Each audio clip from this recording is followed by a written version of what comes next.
Hello and welcome. In today's video, something everybody wants to know: how to spin your wedges like a tour player. We're all used to seeing the ball land on the green, take a couple of hops and come to an abrupt halt. We want to be able to play this shot. So today we're going to have a look at a change of concept to enable you to play this shot, along with 3 things you can do in advance to best prepare you and give you the best possible chance of achieving it.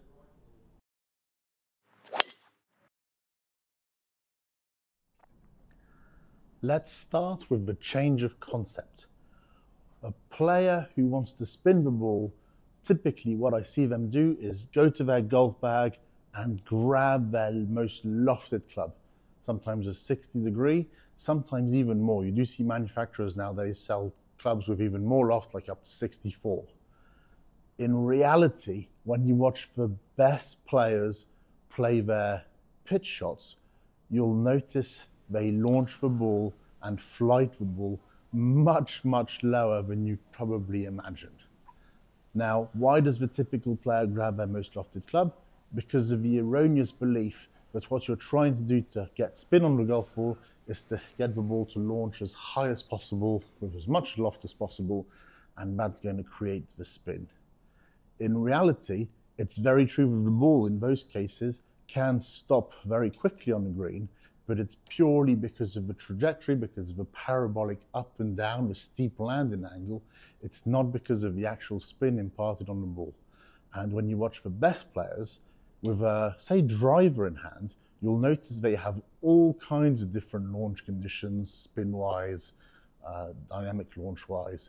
Whereas with the wedges, the best players tend to all launch the ball along similar windows with a similar amount of spin.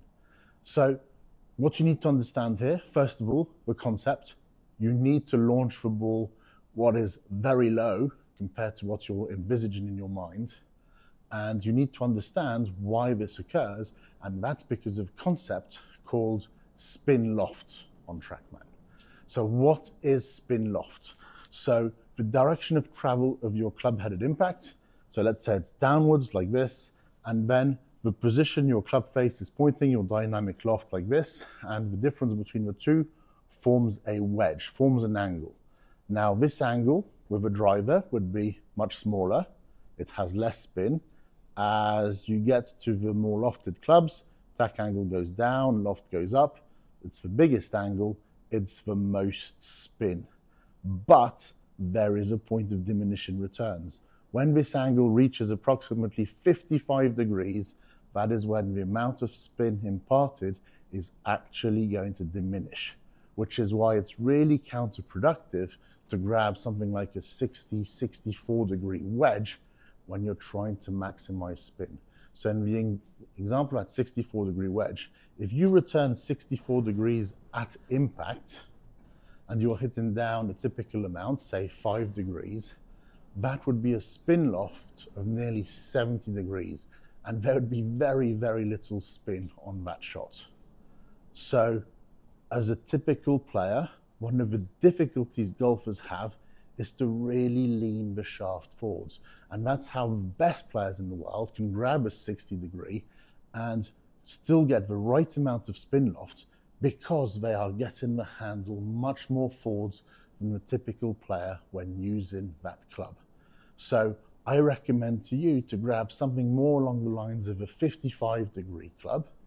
And with your 55 degrees, you have a little bit of lean, and so you'll probably, hopefully, return the club head with about 45 degrees of dynamic loft on a 50-yard shot, which we're going to practice here. And that 45 degree dynamic loft combined with a 5 degree descent is going to give us approximately a 50 degree spin loft angle, depending on exactly the direction of travel of your club head. But that would be a close enough approximation. So we are going to use our 55 degree club, and we are going to learn to launch the ball much lower, like the best players. Let's now have a look at the shots. Hopefully here you can see the numbers. So I've got club speed, then I've got dynamic loft, which I'm hoping to put in the 45 degree range for this 50-yard shot. We have spin loft, so we're hoping for 45 to 55. Smash factor on a shot this length, I'm hoping for 1. And launch angle, 28 to 30 degrees. Spin rate, I'm hoping for 6,500 plus. Carry, I'm going to try and carry it 50 yards, like I said. And height of a shot is going to be approximately 25 to 30 feet high. So let's give this a go. And I'm trying to play it lower, right? The concept of you're not trying to hit the ball up to the moon. In my case here, I am using my 58 degree for this. I'm standing closer to the golf ball. My feet are closer together. My ball is slightly forward in my stance. Let's give this a go.